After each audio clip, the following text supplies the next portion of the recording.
ഐ.സി. ബാലകൃഷ്ണൻ തെറ്റുകാരനാണെന്ന് താൻ കരുതുന്നില്ലെന്ന് കെ.പി.സി.സി. അധ്യക്ഷൻ കെ. സുധാകരൻ. വിഷയത്തിൽ താൻ നേരത്തെ നേതാക്കൾക്ക് മുന്നറിയിപ്പ് നൽകിയിരുന്നു.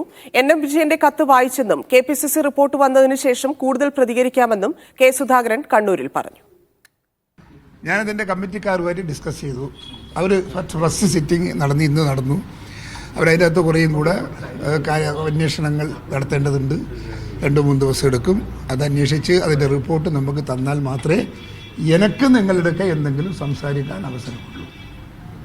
ആ കത്ത് പ്രസിഡന്റ് വായിച്ചു. കത്തിൽ നിന്ന് ഞാൻ പോയതിനു ശേഷം വായിച്ചു.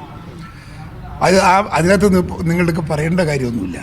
അതുകൊണ്ടാണ് ഞാനൊന്നും പറയാത്തത്. ഞങ്ങളൊക്കെ എല്ലാ ആളുകളെയും വിളിച്ചിട്ടും അതിനകത്ത് വളരെ സമചിത്തത പാലിച്ചു പോകണമെന്ന് എല്ലാ സീനിയർ നേതാക്കന്മാരോടും ഞാൻ പേഴ്സണലായി ഞാൻ സംസാരിച്ചിട്ടുണ്ട്. ഈ സഹകരണ സ്ഥാപനവുമായി ബന്ധപ്പെടുന്ന എല്ലാവരോടും പറഞ്ഞിട്ടുണ്ട്. ഞാൻ തൂങ്ങുമ്പോൾ നിങ്ങളെല്ലാം തൂങ്ങാതിരിക്കണം.